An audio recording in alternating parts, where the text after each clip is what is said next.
Question 10. Keep going, you're nearly there now. Why did Stalin launch the Great Terror / the Purges? Now these two terms are interchangeable. Great Terror, well, that was the Purges, and the Purges were the Great Terror. All it means is getting rid of people he saw as a threat. Because during the 1930s, Stalin set about purging, getting rid of, anyone who he considered a threat to himself or disloyal to the Russian cause, which he himself decided upon. In 1934, Kirov, who was the leader of the Leningrad Communist Party, was murdered, probably on Stalin's orders. He was popular and had said that he didn't like industrialization in a speech, and people think that Stalin felt threatened by Kirov, even though it wasn't necessary to feel threatened by him. Kirov admired and hero worshipped Stalin. The communist leadership was then purged, so 93 of the 139 Central Committee members were put to death, including the old Bolsheviks. Then, alarmingly, the armed forces were purged, and 81 out of 103 generals and admirals were executed, only years before a war. By the end of the 1930s, the Great Terror had spread to ordinary people. Anybody who looked as though they had a will of their own was threatened. Some 20 million ordinary people were sent to the gulags, so they're your concentration work camps, which were mostly in Siberia, and half of those approximately died. So why did Stalin launch the Great Terror?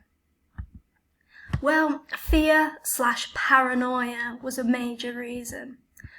He felt threatened by the old Bolsheviks, that they might join together or even as individuals become rivals to his power. So he wanted to remove them, and he did that through a series of show trials starting in 1936, where he got the old Bolsheviks to admit to plotting against Russia and plotting against him. Oops, came up together. He also purged the army because he suspected army officers and others in the army of spying for Germany and Japan. Finally, he worried that he might be murdered like Kirov, if of course he didn't murder Kirov. But even if he did murder Kirov, he still worried something, that he might be murdered in a similar way, because it was so easy to murder Kirov. So there's a twisted loop of fear here. Nearly all these fears were completely unfounded and suggest a paranoid personality that maybe indicated mental instability and ill health. The role of others in the Great Terror. If it was just Stalin who launched the Great Terror and the Purges wouldn't have been as large in scale as they were. Others got involved. There was a snowball effect, and that's where, by accusing one person, you could generate hundreds of accusations, because each person would condemn others in trying to protect themselves and show their loyalty.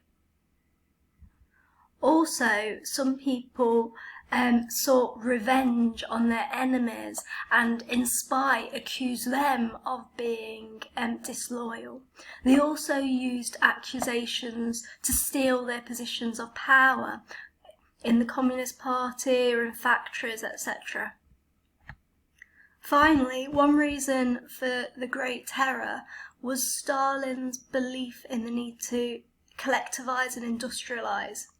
He genuinely believed that anybody who would stop him in his plans to modernise Russia's economy were traitors to the nation and were almost war criminals, with war looking like it was going to happen imminently, he felt the need to protect Russia from these so-called war criminals.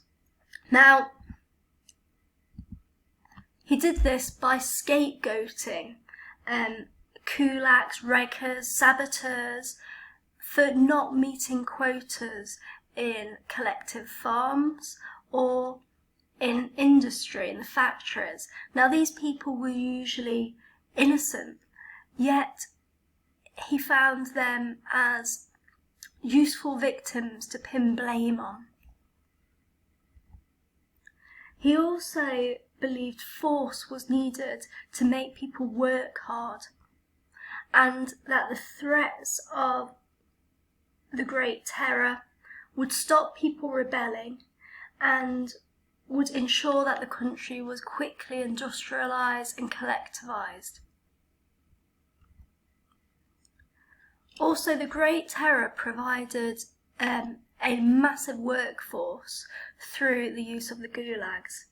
30,000 people were in gulags by 1928, and there they were used as forced labourers, building things like the Belmar Canal.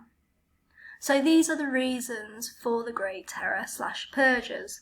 They can be viewed on your revision card like this, and in your revision booklet you can read about them on page 34 of your revision guide. So remember to try to retrace over your words. Using your finger as a guide actually helps connect things in your mind, and retell the argument verbally, and this will help concrete it into your memory. But this is question number 10 finished.